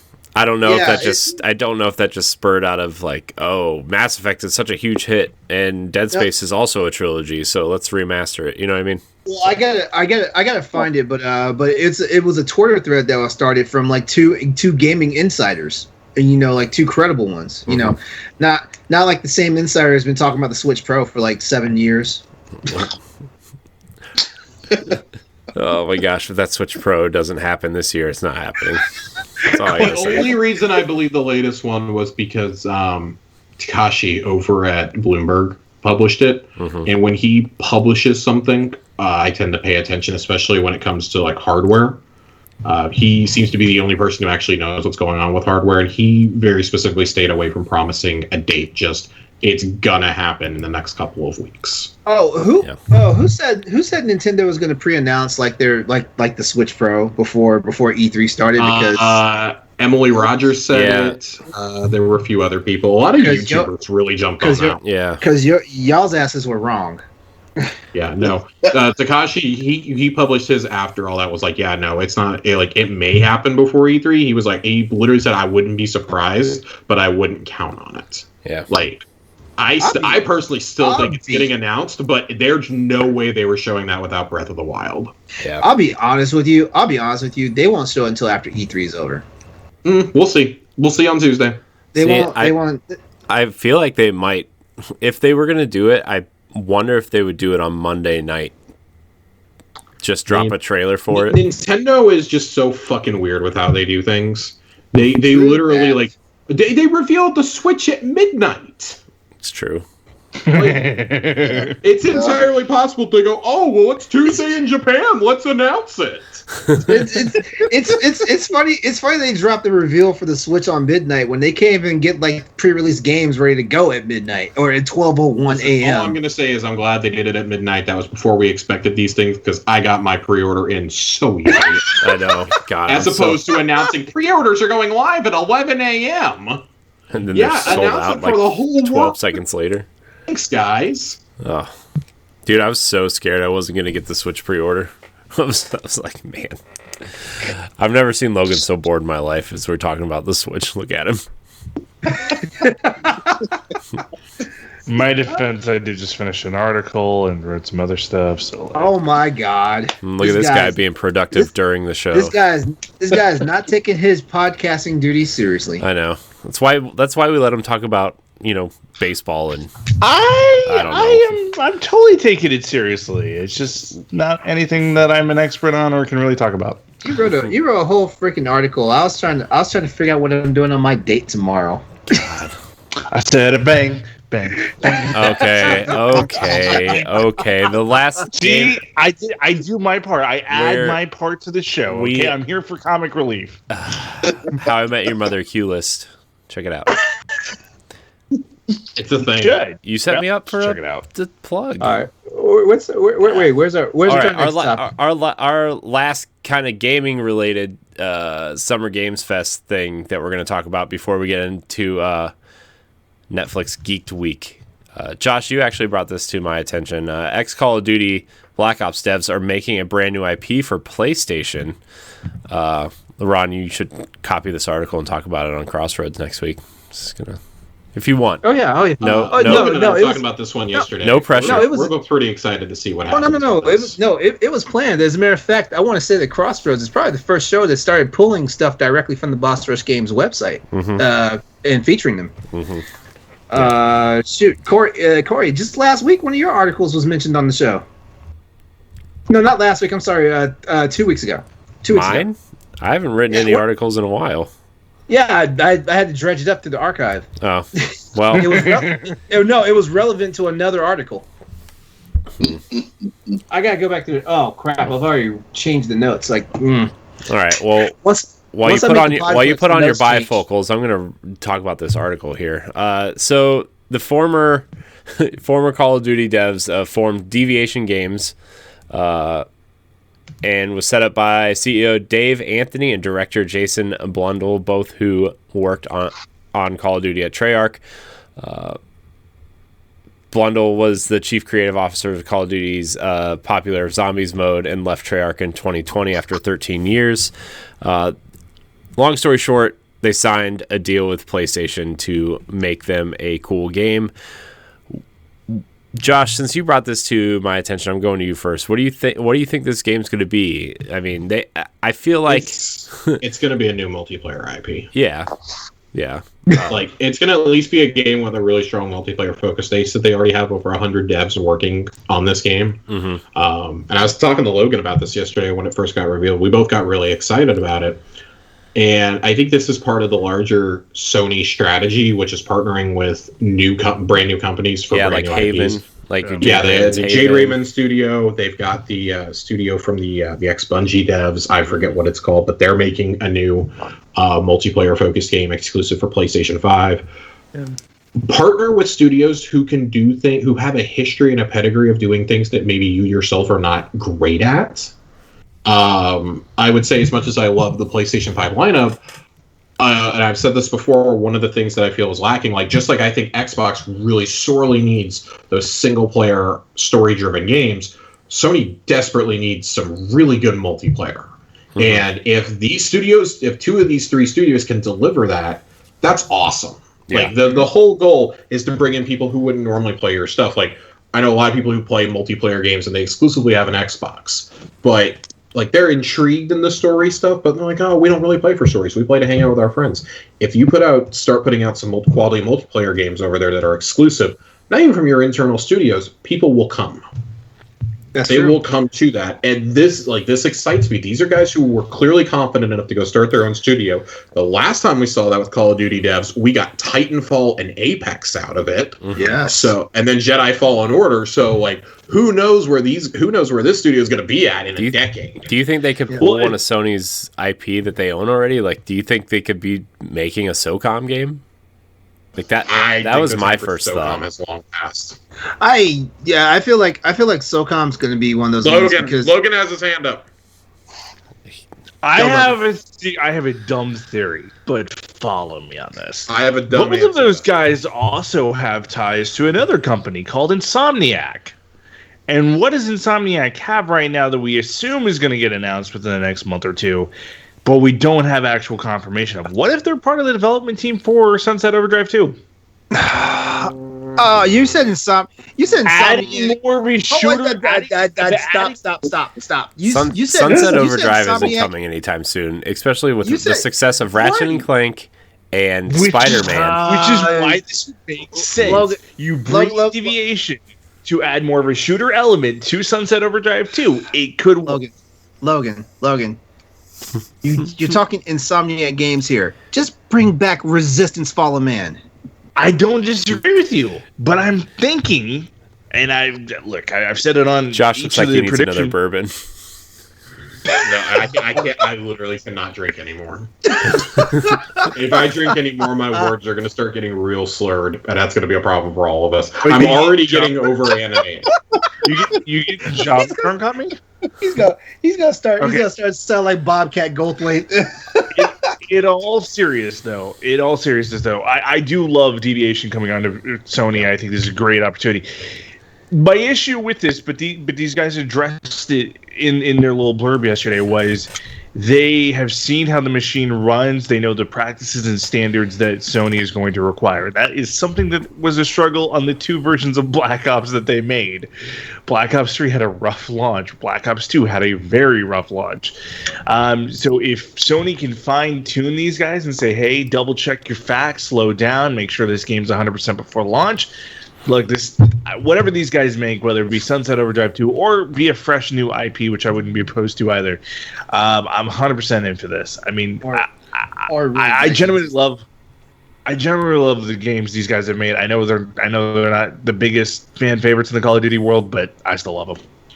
I think I'm team new IP. I think Sony's left behind the IPs that they have for a reason. Like I don't doubt that Sunset will have something done with it eventually. I don't think you have 100-person team that it's 2 guys that are known for doing like really good multiplayer and have them do Sunset Overdrive. Well, no. Yeah. I'm not saying that they would be the primary on it. I'm just assuming that they would assist on that. Like they would help add a shooter element.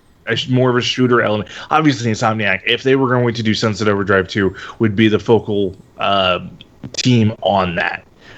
I'm just saying, like, especially with how, like, Josh, you and I talked about this the other day, too, of how, with Xbox, all these different companies are sharing ideas and they're sharing practices and different cool things. And I think Sony's trying to build something similar. I think Sony's trying to expand that with, hey, Insomniac, work with Deviation on this, or Deviation, we need a little bit of help on this. My only concern with it is, not to cut you off, my only concern with that is Deviation is not an actual Sony studio. They're partnering with Sony. Right. So that's my only thing. Sony tends to really like to keep things in-house, like Insomniac's partnership being like the one that they were like different on because that was such a tight-knit relationship with Ratchet and Clank for so long. Spyro into Ratchet and Clank, and then, we saw Insomniac, go multi-plat. So Sony got that exclusivity, and like now, like, oh, okay, here you go. Like you can draw from everything you want to, with the new reality gun and things like that, and Rift Apart. But like we have to assume that Deviation's capital came from Sony, right? Because nobody else could fund them. At least, I know that. Sony's funding the game. I don't think Sony set the studio up, though. Yeah. If this was a new first-party studio, they would have made that explicitly clear. Yeah. Okay, that's fair. That's fair. That's my only takeaway. Is that this announcement felt and read a lot like Haven and like the Bungie. God, I really wish I could remember that other studio's name. It really read a lot like those two, where they were like, these are not first-party studios. They are partnering with us for their first game, though. Yeah. So, I don't know. Like, I wouldn't be shocked to see any of these studios become first-party studios down the line. Yeah. Oh my gosh, why is this ad so big? The ex-Bungie studio is called Firewalk Studios. Firewalk. Yes. I keep wanting to call them Firewatch, and I know that's not right because that's the name of a game. Yeah. Is this? Are they the studio that's making that Scavengers game? Is that what that is? We don't know what they're making. Yeah, we don't know what they're making yet. Who made that whatever. That's a conversation for a different day. LaMont, LeRon, you guys interested in this? In seeing what they're gonna make? I'm interested in seeing what they're going to make. I just have no idea what they're going to make. And Logan spun a nice little conspiracy theory there, but Ed's not here. Somebody has to do the hot tasty take. Oh no, because Ed would have been like, oh, they're making the next Paper Mario. It's going to be Super Paper Mario, whatever, and then. Super Paper Sackboy or something. LeRon, I feel the fire within. Okay, I can. You're not quite there, Logan. Give it a couple years. You'll get there. My digestive system might be. We're throwing just wild scenarios out here. They need to make Dead Space 4. God. Yeah. Like snacks too. Give it to me. Yeah. I'm really looking forward to this new IP. I'm hoping it's something a little bit like Deviation, but yeah, I'm definitely looking forward to it. All right, guys. That's all the games announcements. Do we want to? Anybody need to take a quick break, or does do we? Yeah, we did. It's cool. He's smiling on screen though, so it's fine. Yeah. It's up to you guys. Like this next segment, I don't think I can really like add to it because I didn't see any of this stuff. We could just kind of fly through Geek Week and just talk about what excites us. Because I know Josh just hit those bullet points. Yeah, Witcher Season 2 has a great cast. That's all you need to know. Yeah. And I can just pull stuff out my ass, and if we're gonna do it like that. All right. So I know the Resident Evil casting is we'll talk about the Resident Evil. What is it? A series, right? Yeah, series. They have a really interesting cast. Lance Reddick, the voice of Commander Zavala, the man, the myth, the legend, has been cast as Albert. Silence. That's Captain Cedric Daniels. Thank you very much. That is the dude from the freecreditreport.com ads. God, I hate you. You know what though? The more I think about it, though, like Lance, the more I think about the Lance Reddick being cast as Wesker, like the way he is as an actor, he has the voice, the style, the mannerisms that would fit like an Albert Wesker. So I'm especially here for an older Wesker, right? Because this stars his daughters. The series follows his daughters, right? Like that's the premise of the show. Yeah. So yeah, I could definitely see it. It's cool though. Josh, the DMs Josh sent me. He just says, "Lance Reddick is in Resident Evil." So. I was so excited. That's the one announcement that I got to see today while I was out and about because I had like 3 different people send it to me, be like, "Dude, Zavala's in Resident Evil," and I'm like, "Wait, what?"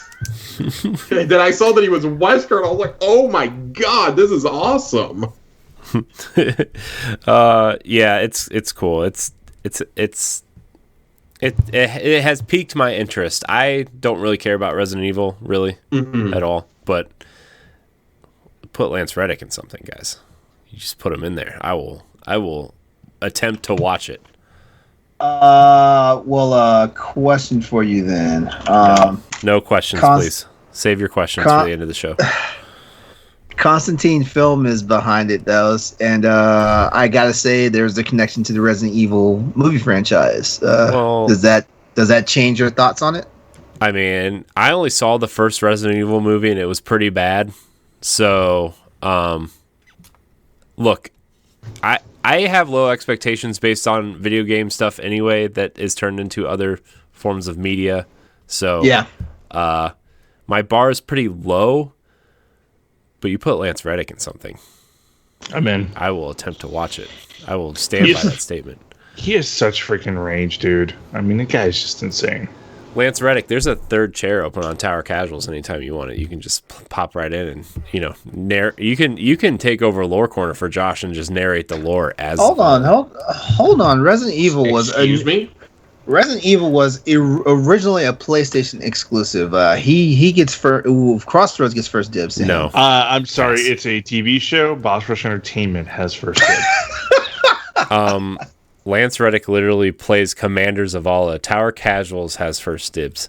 Josh, he plays Silence in Horizon Zero Dawn.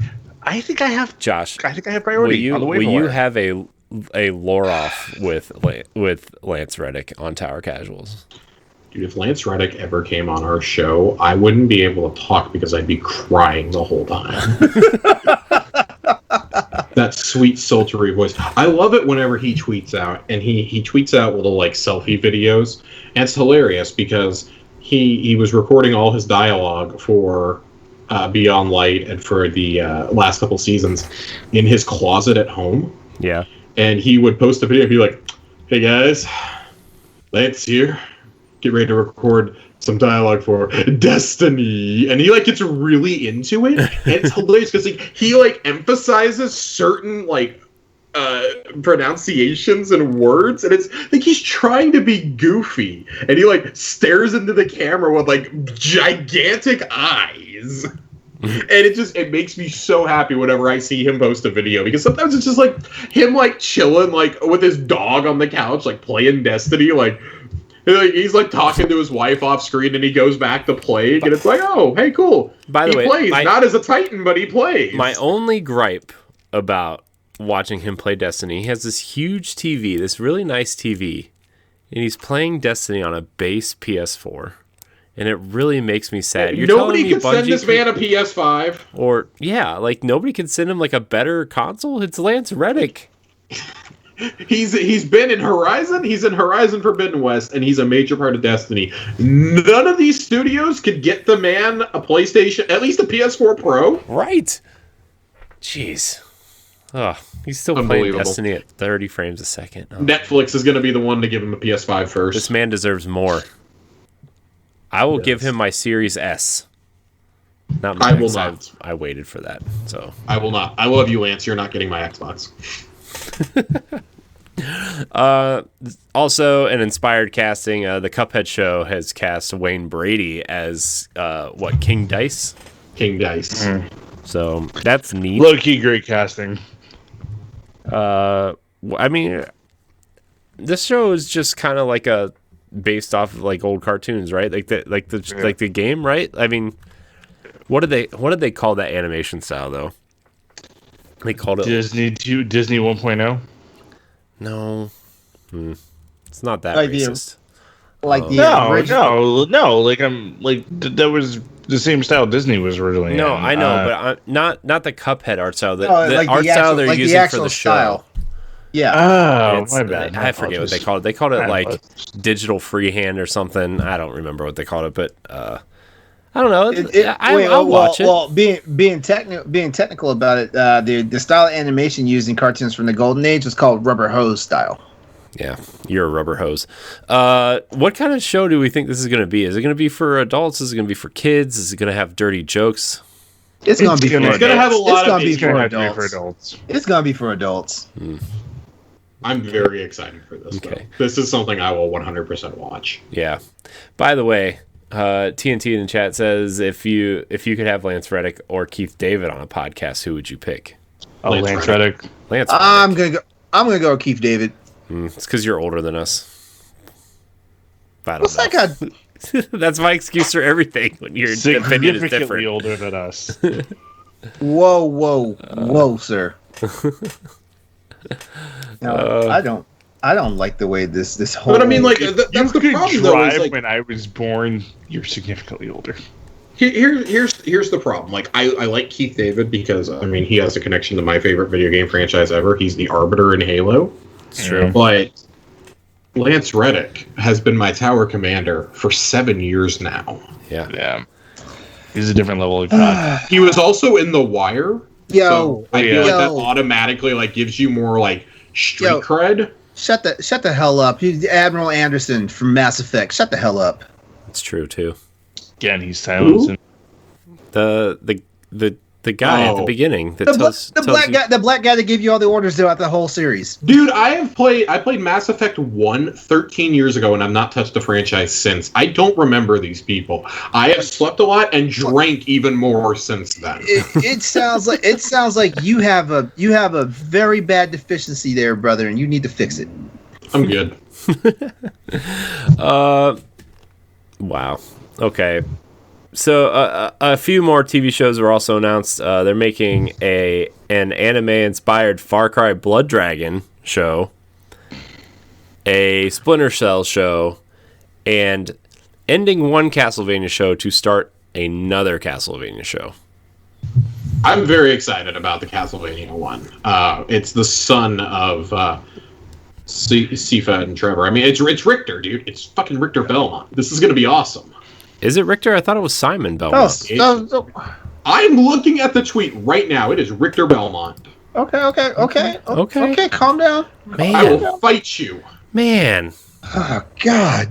You God, get two bourbons in a man, and he just wants to fight. Oh no, I got to a third one off camera. You say one wrong word and the dude bro comes out. I know. Gosh, he's feisty when he's 3 bourbons in.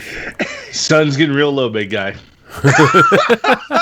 Josh really needs to eat dinner because all he's had to eat this afternoon is popcorn. I mean, you're drinking bread right now, right? That's how... No, that's beer. Never mind. I've been up since 4:30. I'm tired. Yes, man. Jeez. And then they also showed the cast for The Witcher Season 2. The show seems to be focusing more on Ciri this go around, so which we kind of knew was what was going to happen. It was going to happen. With the way that they ended Season 1, it had to happen. Yeah. Yeah. So, Netflix Geeked Week kind of came and went, and not gonna lie, I don't really care. I know we will be doing a Witcher weekly review when it starts on the website. Cool.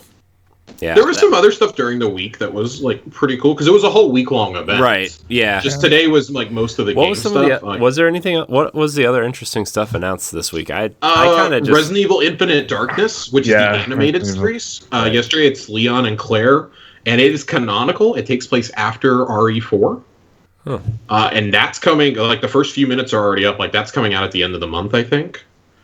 Kevin Smith's Masters of the Universe was shown. I did see that trailer. That looks pretty cool. I don't know. I know those were yesterday. iCarly got a new trailer.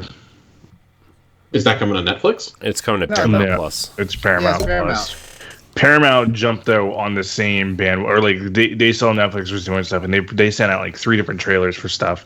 Gotcha. The new iCarly was one of them, and Rugrats, I think. But by the way, something like that, yeah. The press tour that they're gonna do for iCarly is going to be interesting because we are already getting the "Where is Sam" stuff going around. It's gonna end up getting brought up at every single freaking interview. Wait, Sam. I didn't watch iCarly, so I don't know. Sam is the blonde girl who is kind of mean to everybody. Okay. She's not in the show because I believe it was the Johnny Depp stuff. Yeah, didn't she just kind of like drop out of acting behind all that stuff? Yeah, Hollywood won't cast her anymore. Well, that'll be an interesting discussion for another day, I guess, when Logan starts reviewing iCarly episodes for Boss Rush Network. I'm looking to see if there's anything else that we missed the last couple days because I really haven't been able to keep up with this stuff either. There was a lot of anime stuff announced yesterday. Cool. Anything Josh is excited for in anime world? In anime world, I can't believe I'm going to say this. Zack Snyder is doing an anime, and I'm like actually kind of excited. Oh. It's a Zack Snyder anime about Norse gods, starring John Noble, Corey Stoll, and Jamie Chung. All right, you got me. I know who 2 of those 3 people are. John Noble is playing Odin. Oh. So I'm very excited for that one. Rahul Kohli is in it. Oh, man. Yeah, I'll absolutely watch that. There's one in here that there's an anime that's being done with one of the character designers from the Final Fantasy series called Exception. That sounds really cool. I think that's coming out next year. A futuristic horror anime, and it's got character designs from Yoshitaka Amano. I want to make sure I get that name right. That sounds cool. Other than that, I'm not seeing a whole lot else. I think today was most of the stuff that we're all excited about. Right. Well, guys, I think that's going to wrap Boss Rush at Night E3 2021 Night 1. It's past LeRon's bedtime. I can see it. It's going to be my bedtime. Well, it's dark hours. Like I got people to text. You got people. Jesus Christ. On that note, you can join us right back here tomorrow night at 8:30, where we're going to discuss Ubisoft, Gearbox, Devolver Digital, and whatever else is cool. Some same panel, some new faces, all that kind of stuff. we will check the show notes for plugs and stuff. This is kind of an out of the ordinary type thing. So, Twitch.tv/Boss Rush Games Live. You can catch the archived YouTube videos the next morning. Also going up on podcast feeds. So you will see various episodes pop up on the various feeds wherever they fit. So, I want to thank everybody for watching us live on Boss Rush Games at night. And we will see you tomorrow night. Goodbye, guys. Signing off. Did you just say signing off? I did. And that's the way it is. And that's the way the cookie crumbles.